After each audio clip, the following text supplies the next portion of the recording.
Hey guys, so I finally caved in and watched a clip of a Marie Kondo video on YouTube just to see what the hype is all about. And it turns out I've been Marie Kondoing since we started van life. This is how I pack my clothes in the van. I have four of these, and I'm utilizing a soft fabric container from the container store so that it's malleable and it's easy to fit in tight spaces.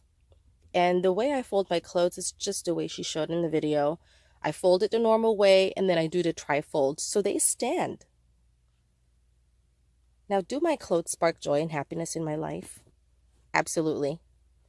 Because I'm happy I'm able to fit my clothes in the van and have clothes to wear, you know, and not walk around in a bikini all day long.